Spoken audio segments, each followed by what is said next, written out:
Hey guys, welcome back to my channel and welcome to a disappointing products video. I haven't done one of these in a while, but that doesn't mean that I haven't been disappointed by products, because regardless if they're cruelty free and vegan, if they don't work properly, then I obviously wouldn't recommend them. And obviously if you love them, that's great, I'm really happy for you, but they didn't work for me. So yeah, let's get cracking with the first product, which I actually got for my birthday, or I bought for myself with my birthday money. This is the Isle of Paradise self tanning water in the shade dark. So this, as you can see, I am using this up, but it's just really patchy. The idea is that you can like spray it onto your skin and then kind of like pat it in and tan will develop, but it is so patchy. And it's not just that it's a dark shade, because I've used dark tans before, but if they apply evenly, then obviously you're going to get an even dark tan, because I am quite pale, I admit that, but this is just so patchy. Like even if you pat it in, I feel like it just doesn't apply evenly. So what I've been doing is I have been using it up, and I have been using it with a moisturiser. So I get a body butter and spray some of this into the body butter, mix them together and apply it. When you do it like that, it applies quite nicely. But yeah, I wouldn't recommend this. I've tried much better tans. Maybe I just prefer...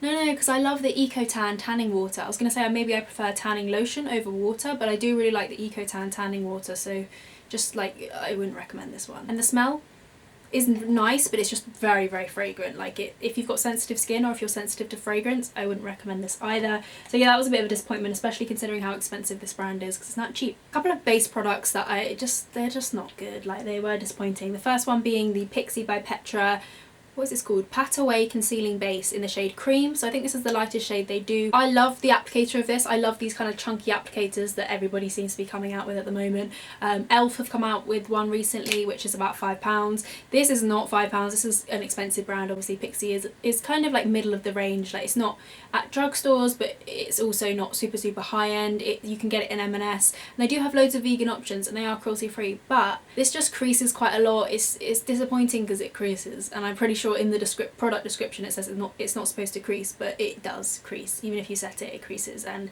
the coverage is like medium, but there are just so many better concealers on the market that I wouldn't recommend this, and it was disappointing. Next up, this is the Ultra Repair Cream by First Aid Beauty. So this is not a bad product, whereas I would say like those two products are bad products that I wouldn't recommend. This I think is like fine, but it was still disappointing because it says it's intense hydration for dry, parched skin, but I wouldn't say this is an intense moisturiser. I'd say it's like a standard daytime moisturiser. It's nice, it's very kind of bland, it doesn't have fragrance to it, it feels nice and kind of lightweight, it doesn't feel greasy at all, but it's not intense. If you compare this to like the Day Cream by Pi, there's just no comparison. Like that one is so intense, and it's still lightweight, but it's kind of like I describe it as an eye cream for the face. Like it's so nourishing and lovely, whereas this is not nourishing. It's nice and it's fine, but it is not enough on its own to be an intense moisturiser, and I've heard so many good things about this, so I was a bit disappointed by that. And also my friend Soph has got really dry skin, whereas I have dehydrated skin. She's got dry skin,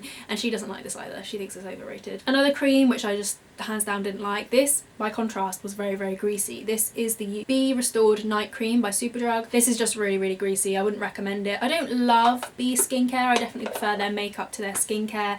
It's just not for me. I like that it comes in a glass tub, but not a good product. Greasy, doesn't feel nice, doesn't sink into the skin, smells quite strongly as well. A lot of their stuff is really heavily fragranced, which I'm not a huge fan of. Oh, the other two base products I wanted to mention, one is by The Body Shop. This is not an awful product. Like some of these I really don't like I mentioned, but this is like fine. It's just not worth the money. So these are the lightening drops. So the idea is that when if say you've got a foundation that's too dark for you and it's winter time and you're not tanned at all, you can add these white drops to your foundation and it will make it a lighter shade. But I find these kind of alter the formula of the foundation a bit. If this was the formula of a foundation but a really light foundation, I would get it, but it doesn't feel like the formula of a foundation. It feels different, it's thinner, and it kind of thins out a foundation in a way that I find sometimes it doesn't work with certain foundations.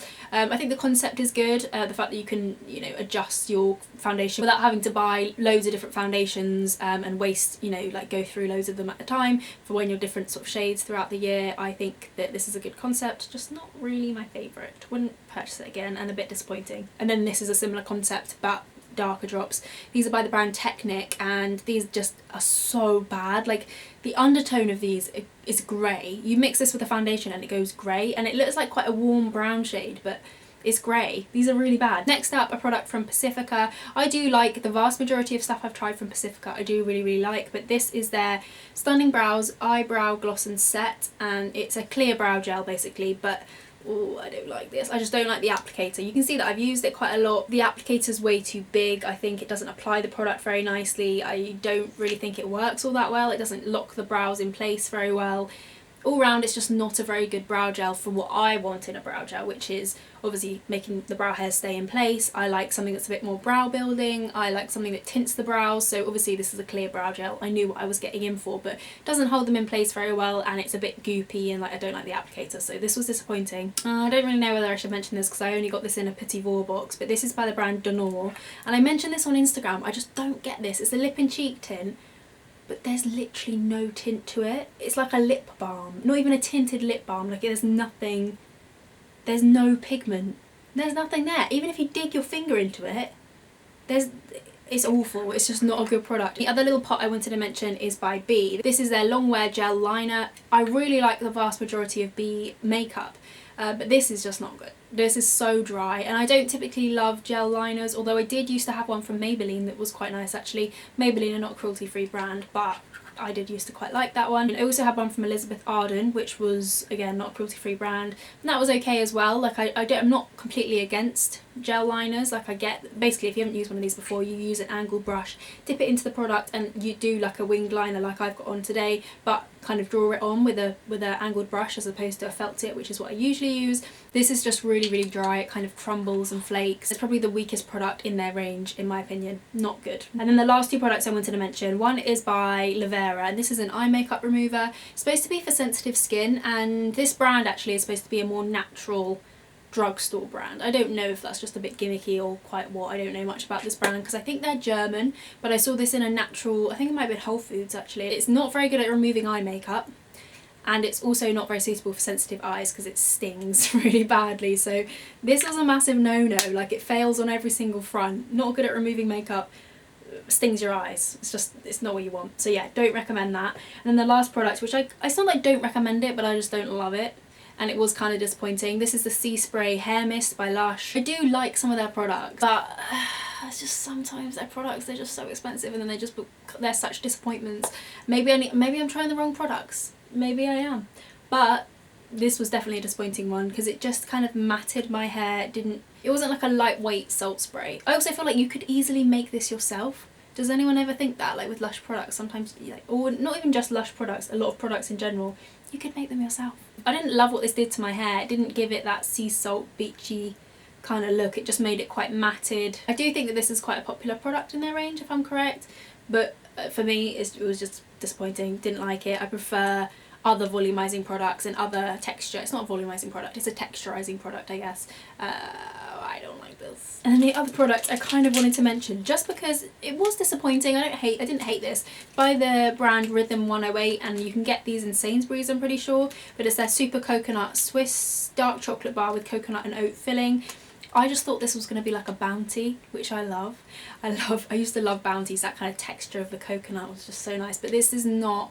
It's more like a nougat bar. So this was disappointing in that sense, but it's okay. It's gluten-free, organic, vegan, and 45% less sugar. Less sugar than what though? Less sugar than comparable product in category, so I'm guessing Bounty. But it's not as good as a Bounty.